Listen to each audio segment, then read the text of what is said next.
अर्जुन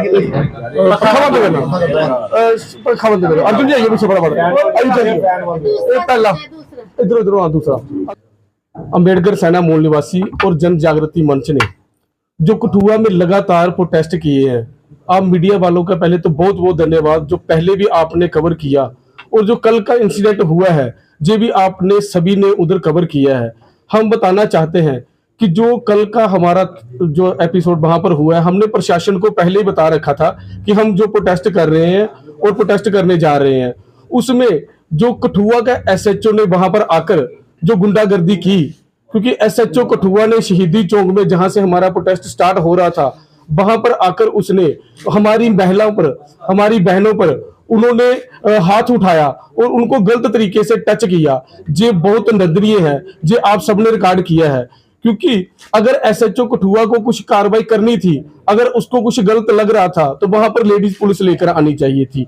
ये इनका बहुत बड़ा फेलियर रहा। और उसके बाद जब हम उधर से मार्च करते हुए डीसी ऑफिस गए हैं और डीसी ऑफिस में वहां पर मानयोग तहसीलदार साहब वहां पर पहुंचे मेमोरेंडम लेने के लिए, लेकिन जनता में जो आक्रोश था उनमें यही था कि जो हमारे लोग जो सुबह से बैठे हुए थे भूखे प्यासे कि हमारे साथ जो है डीसी साहब या एडीसी साहब आकर बात करें।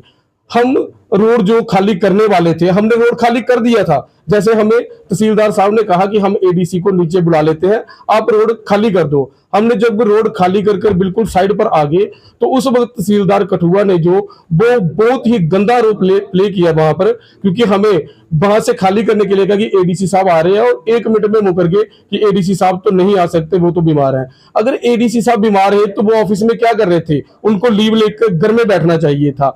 हमारी आप मीडिया के माध्यम से मांग है मानयोग जो अब सरकार बनने जा रही है उससे भी और गवर्नर से भी कि ये जो कठुआ में एपिसोड हुआ है इसमें सबसे ज्यादा जो कसूरवार है वो था तहसीलदार के कहने पर एसएचओ ने वहां पर लाठियां चलाई। एसएचओ ने ऐसी बुरी तरह से लोगों को पीटा है जो आप सबने देखा है अच्छी तरह से। क्या हम वहां पर अपने हकों की मांग करने के लिए जा रहे थे? हम कौन सा किसी से लड़ने के लिए जा रहे थे? हकों को मांगने के लिए अगर इस तरह से लड़ना है, इस तरह से लोगों को मारना है तो सीधा ही मार दो, गोलियां चला देते। जी बिल्कुल भी अंबेडकर सेना और जन जागृति मंच बिल्कुल बर्दाश्त नहीं करेंगे। संजय कुमार, सब तो पहला इंकलाब जिंदाबाद साथियों। मेरा नाम संजय कुमार, मैं जन जागृति मंच का प्रधान और साढ़े अंबेडकर सेना मूल निवासी के प्रधान प्रदीप और साढ़े सुशील गुप्ता और देखो जड़ा कल का जड़ा मसला होया है वो बड़ा ही ज्यादा गलत है। मैं ये पर 3-4 गल्लां रखगा, बाकी सर होना प्रदीप होना तुसीं दसी होना सारा कुछ। 3-4 गल्लां है कि देखो जदों दी 370 टुटी दी है उदों दे साढ़े इत्थे जिहड़े संसाधन है उहदी लूट होंदे जा रही है। तुसीं मोटा मोटा देखी चलो कि ये जिहड़ी इत्थों दी जिहड़ी बत्ती है साढ़े इत्थे पैदा होंदी है और इहो बत्ती पंजाब च फ्री दी जाती है, इहो बत्ती हिमाचल च फ्री दी जाती है, इहो बत्ती दिल्ली फ्री दी जाती है। तो क्या पहला जिहड़ा इत्थों दे संसाधन है क्या साढ़े लोकें इत्थे हक नहीं है? एक मैं निक्की जी एग्जाम्पल देना, अगर साढ़े इत्थे बड़ा पानी हो, अगर वो पानी बाहर बेचग तो क्या पहला वो पानी का हक कुदे पर है? साढ़े लोकें के उपर है। दूई गल जी मैं गल करगा कि देखो MLA साहब होना जिला साड़ी पुलिस वाले सानू चुक्कियां ली है उनके पर भी गल करगा, लेकिन उनके बाद ही उन्हें प्रेस कॉन्फ्रेंस की है कि जेडे ये मीटर ने ये नहीं लगनगे। आखने कि मैं SSP साहब ने गल की, एक्शन साहब ने गल की, जेडे MLA साहब ने आख्या पर मीटर नहीं लगनगे। अज अं मीडिया के दिखा वो मीटर ला देना। हूँ दिखने वाली गल है कि जरा ही इत्थों का जिहड़ा साडा मालक है किस्म का MLA नुमाइंदा इत्थों का कठुए का उहदी गल नहीं मनणगे तो फिर कुदी गल मनणगे। फिर उहदे विच ही मैं गल इहदे कन्वर्ट करना कि जदों दी 370 टुटी दी है जिन्ने भी जेडे इत्थों दी जिहड़ियां इत्थों दे जेडे क्या किस्म से लोकल संसाधन है इहदे पर सीधा इन्हें अपने ऊपर कब्जा कर लेते हैं जेडे उत्थे बैठे दे हैं। हुण नहीं MLA की सुनवा दी। दूई गल मैं आखदा कि देखो ये जड़ा अपना तहसीलदार अं प्रोटेस्ट करा रहे, प्रोटेस्ट अं शांतिपूर्वक तरीके करा रहे, उत्थे ही पुतला फूकिया, उत्थे जनाना पुलिस नहीं, सीधी चौक के जनाना पुलिस नहीं, जोड़ा SHO है उन्हें बदतमीजी की है। वो मीडिया भी आया, साढ़े को अखबार भी है, तुम अखबार भी सारे साथी तुम दसणगे उहदे पर असीं चाहते हैं कि जो इत्थों का SHO है वो सस्पेंड होना चाहिए। और दूई गल जिला ही मेरा नाम रंजू देवी है, ते मैं एक स्टूडेंट है। कल जेह्ड़ा अस प्रोटेस्ट करा दे हे ओह स्मार्ट मीटर दे विरोध उप्पर करा करदे हे। शहीदी चौक जेल्लै अस प्रोटेस्ट करा करदे हे ते उत्थे जेह्ड़े मतलब कि जेह्ड़े SHO ने जेह्ड़े पुलिस कर्मी ने उत्थे मतलब उ'नेंगी पता हा कि इत्थे औरतां बी आई दियां ने, लेकिन उ'नें इन्नी क्रूरता कन्नै उत्थे सानू औरतें गी धक्के दित्ते ऐ और सानू खिच्चेआ ऐ। क्या उ'नेंगी पता नहीं कि इद्धर औरतां ने? उं'दी जेह्ड़ी औरतें जेह्ड़ी औरतें जेह्ड़ी पुलिसां हियां ओह् कुद्धर हियां? उ'नेंगी उत्थे लेआना चाहिदा हा। और दूई गल्ल, जिसलै अस फिर मार्च करदे अस उत्थे DC दफ्तर बाहर गे न, उद्धर असें केह् आखदे रोड जाम कीते न। DC साहब बी अस बोला दे हे कि बाहर आओ, अस उद्धर नारेबाजी करा करदे हे, लेकिन DC साहब बाहर नेईं आए न। इस करियै अस जेह्ड़ा रोड जेह्ड़ा दूआ बी जाम करी लेआ। लेकिन ओह् जियां जेह्ड़े आखा करदे ने कि एह् इलीगल है जेह्ड़ा रोड जाम करना। क्या अस शांतिपूर्वक जेह्ड़ा उत्थै पीसफुली अस जेह्ड़ा अपना प्रोटेस्ट करा करदे हे, लेकिन DC साहब सानू दिक्खियै नठी गेआ। ते क्या अगर ओह् नठिया ते फिर असें फिर रोड जेह्ड़ा जाम करने पेआ है। जेकर ओह् साढ़ा मेमोरेंडम जेह्ड़ा अस देन गेदे हे, अगर ओह् लेई लैंदे हे ते असें आई जाना हा बापस। ओह् जो बी जेह्ड़ा उ'नें क्रूरता उ'नें बरती ऐ, असें निं बरती ऐ। उ'नें जिसलै साढ़े साथियें गी ओह् चुक्कियै लै करदे हे ते साढ़ी महिला साथी ने अस सारे उत्थै गड्डी रोका करदे हे और उ'नें साढ़े बड़े क्रूरता कन्नै साढ़े उप्पर लाठी चार्ज कीती है। मंजू जी, एक वीडियो भी वायरल हुआ जिसमें क्रूरता पूर्वक आपके बाल नोचती हुई तस्वीरें वायरल हो रही हैं। क्या देखते हैं, एक तरफ महिला सम्मान की बात की जाती है और बीच सड़क में महिलाओं को बालों से खींचा जाता है। कितनी आहत हुई हैं आप इससे? जी मैं बड़ी ज्यादा आहत हुई है, क्योंकि ये जेह्ड़ा प्रशासन है जेह्ड़ा एह् बोलदा है कि महिलाएं दे सुरक्षा आस्तै जेह्ड़े करदा है, बेटी बचाओ बेटी पढ़ाओ दी गल्ल करदा है और उसी ओह्दी सुरक्षा दी गल्ल करदा है। मैं आखनी आं एह् कोई सुरक्षा आस्तै साढ़ी गल्ल नहीं करदे हैन। एह् बिच रस्ते च बिच रोड़े च सानू साढ़े बाल पुट्टा करदे, सानू घसीटा करदे ने। एह् साढ़े सुरक्षा ते नेईं हैन। मैं पूरे महिलाएं गी आखना चाहनी आं कि असें एह् जो भी साढ़े कन्नै जेह्ड़ी बर्बरता होआ करदी है, महिलाएं कन्नै होआ करदी है, असेंगी रोड पर उतरने पौना है। असें अपने हक दी लड़ाई आपूं लड़ने पौनी है। एह् साढ़ी सुरक्षा कोई नहीं कर सकदा। एह् असें अपनी सुरक्षा असें आपूं खुद करनी है। क्या इस मामले को लेकर आप महिला आयोग तक भी जाएंगी जिस तरह ये मामला? हाँ, अस ग्राएं अस पिंडें जागे, अस एह् सारी औरतें इकट्ठा करगे कि अस रोड पर औगे। एह् जेह्ड़ियां स्मार्ट मीटर जेह्ड़े लग्गा करदे ने, एह् मामला इत्थै नहीं रुकना है, एह् मामला अग्गे तक जाना है ते अस इंदा पुरजोर विरोध करगे। इसे हमें का बहुत बहुत धन्यवाद जिन्होंने हमारा पूरा इस प्रोटेस्ट में सहयोग दिया। और दूसरा जो आपने देखा है कि हमने शहीदी चौक से लेकर मतलब DC ऑफिस तक पूरी रैली की है। और जैसे आपने देखा कि शहीदी चौक में हम पीसफुल प्रोटेस्ट कर रहे थे, कोई हम मतलब लोगों को परेशान नहीं कर रहे थे। वहाँ पे हमने कोई रोड जाम नहीं किया। वहाँ पे हमने एक पुतला जलाया, जिसकी वजह से जो SHO हैं यहाँ के, उन्होंने हमारे पर आकर ही हमें धक्का मुक्की की, हमारे साथ बदतमीजी से बिहेवियर किया, हमें गलत तरीके से उन्होंने टच भी किया जो उनके सपाटे थे। हाँ? और हमें चोटें भी आई हैं, ये देखो यहाँ पे चोटें आई हुई हैं। और हमें कुछ जगह पे ऐसी चोटें आई हुई जो हम यहाँ पे दिखा भी नहीं सकते। हमारे साथियों को भी बड़ी चोटें आई हुई हैं, मुझे भी टांग पे बड़ी चोटें आई हुई हैं।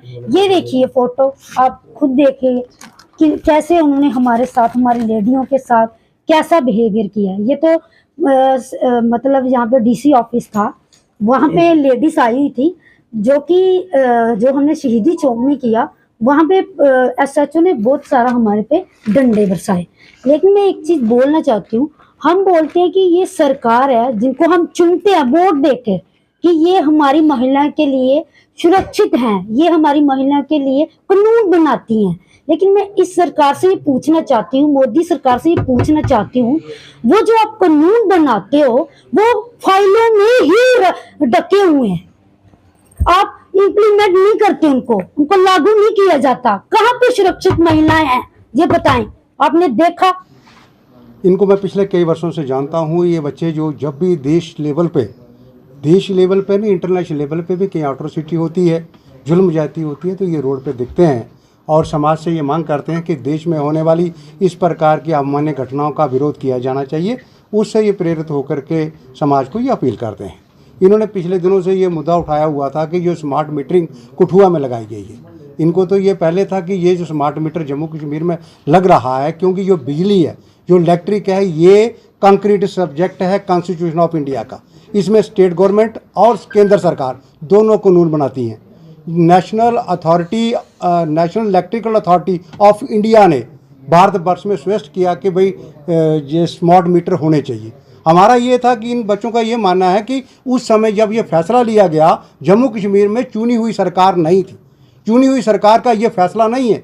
अब चुनी हुई सरकार आज बनी है, चुनी हुई सरकार इस पे फैसला ले, उसके बाद हम सरकार से बात कर सकते हैं। ये जो हमारा गवर्नर इंतजामिया था, ये टेम्परेरी फेस में आए हुए थे, इन्होंने बड़े नीतिगत फैसले हमारे ऊपर थोपे हैं, क्योंकि ये केंद्र से प्रभावित हो गए, केंद्र से प्रेशराइज होकर के इन्होंने तमाम केंद्र की वो सारी बातें जम्मू कश्मीर के लोगों के ऊपर लागू कर दी हैं, जो यहाँ पर जहाँ की सरकार को इस पर पुनः विचार करना होगा। तो इसलिए जो मीटर की बात थी, तो स्मार्ट मीटर के लिए ये कह रहे थे कि ये एक तरफा फैसला है, हमारी सरकार जो चुन करके आनी है उसका जो फैसला होगा उसके विवेक पर छोड़िए। तो इन्होंने पहले तो ज़बरदस्ती लोगों ने भारी विरोध जम्मू में किया, भारी विरोध कश्मीर में किया, और उसके बाद ये आस्ता आस्ता चुनावों के तुरंत बाद इन्होंने यहाँ एक्सटेंड कर दिया। इन बच्चों ने किया क्या था? हम पूरे भारत की आज़ादी के बाद जम्मू के हिंदुस्तान के लोगों को हमको सिटीजन कहा गया। हम राजतंत्र से, प्रजा से, ब्रिटिश सब्जेक्ट से होते हुए आज हम सिटीजन बने थे। हमें संविधान ने हक दिया है कि हम अपनी बात का प्रोटेस्ट कर सके। ये प्रोटेस्ट कोई दुनिया में, भारतवर्ष में कोई एक सिंगल प्रोटेस्ट नहीं था। आपने देखा हमारे किसान भाई 13 महीने लगातार रोडों पे रहे। हमारे कई लोग जो हैं वो, आप जंतर मंतर में चले जाओ, हजारों लोग धरनों पर बैठे हैं, अपनी बातों को लेकर के आते हैं। दुर्भाग्य है इस पुलिस का इस तरीके से लोगों से ट्रीट करना और एडमिनिस्ट्रेशन का इस तरीके से पेश होना। हम जम्मू कश्मीर से जंतर मंतर पे धरना देते हैं जाकर के, पुलिस वहाँ की दिल्ली पुलिस आती है, पूछती है आप बताइए आप किस लिए यहाँ आए हैं, हम उनको पूरी डिटेल बताते हैं। और मैं दिल्ली पुलिस की यहाँ प्रशंसा करना चाहूँगा, दिल्ली पुलिस ने प्रधानमंत्री कार्यालय में हमारी प्रधानमंत्री से बात करवाई, उन्होंने होम मिनिस्टर के पास ले गए, गाड़ियाँ दी, पानी दिया, और हमें हमारा वहाँ हौसला अफजाई उन्होंने करी। और ये पुलिस अगर बच्चे वहाँ पर पहुँच जाते हैं, अपनी बात करते हैं, वो इतना बड़ा आप उनके ऊपर लाठीचार्ज कर देते हो, इतना बड़ा उनकी बात सुनते, मेमोरेंडम लेते, आपकी कॉम्पिटेंसी में है या नहीं है, आप इसको लगा से रोक सकते हो नहीं रोक सकते हो, ये स्टेट का फैसला है, ये नेशनल गवर्नमेंट का फैसला है, वो आगे की बात थी। आप इनसे बात तो कर सकते थे। और दुर्भाग्य मैं समझता हूं डिस्ट्रिक्ट एडमिनिस्ट्रेशन का कि डिस्ट्रिक्ट एडमिनिस्ट्रेशन इस तरीके से लोगों से बिहेव कर रही है। इसी प्रकार के लेकर के हम चाहते थे यहाँ पर पॉपुलर गवर्नमेंट बने और एक रिस्पॉन्सिबल यहाँ निज़ाम पैदा हो जो लोगों की बात को सुन सके। पिछले 10 सालों से और 6 सालों से हम लोग इतनी त्राही के दौर में थे, कोई हमारी बात सुनने वाला नहीं था। अगर एडमिनिस्ट्रेशन था, कोई डीसी साहब से बात करना चाहते थे, जहाँ ये एडिशनल डीसी साहब से बात करना चाहते थे, तो उनके इनसे बात करने में कोई बुराई थी। अगर वो कर लेते तो ये इतनी बड़ी दुर्घटना, इतना बड़ा नारी सम्मान की जो बातें उठ रही हैं, जितने भी वीडियो वायरल हो रहे हैं और प्रशासन को थू मिल रही है, ऐसा होता नहीं है। ये दुर्भाग्य है कि उन लोगों ने इन बच्चों की जो भी प्रोटेस्ट कर रहे थे, जो भी इनकी मांग थी, अगर इनकी कॉम्पिटेंस, इन्होंने कभी भी नहीं कहा कि डिस्ट्रिक्ट एडमिनिस्ट्रेशन से हमारी कोई शिकायत है या डिस्ट्रिक्ट एडमिनिस्ट्रेशन या पुलिस एडमिनिस्ट्रेशन हमारी बात सुनेगी। बात तो हमने वहाँ तक ले जानी थी। नई सरकार जो आ रही है, हम उनको कह रहे हैं कि आपका भी लगातार विरोध स्मार्ट मीटर को रहा है। हमने आपकी प्रेस कॉन्फ्रेंसें सुनी है, हमने आपके रैलियों में भाषण सुने हैं, आपने जो कमिटमेंटें हम लोगों से करी हुई हैं वो पूरी की जाए, बिजली फ्री दी जाए, स्मार्ट मीटर को हटाया जाए। क्या स्मार्ट मीटर के बिना पहले लोगों से पैसा नहीं लिया जा रहा था? स्मार्ट मीटरों से जो कन्वेंशनल जो हमारे मीटर हैं उस पर नहीं लिया जा रहा था? तो इस तरीके से जो सर, अब कितनी उम्मीदें हैं आज जिस तरह नई सरकार बनी है, नए मुख्यमंत्री जम्मू कश्मीर के उमर अब्दुल्ला बने हैं, कितनी उम्मीदें हैं और क्या मांग है हमसे? हमारी तो जो आज की सरकार बनी है, सब युवाओं की तरफ से हम आज उनको मुबारकबाद देते हैं और तमाम जम्मू कश्मीर के लोगों को मुबारकबाद देते हैं कि हम एक प्रशासन के खूनी पंजे से, इस एडमिनिस्ट्रेशन के खूनी पंजे से निकले हैं। आज हमारे नुमाइंदे हैं।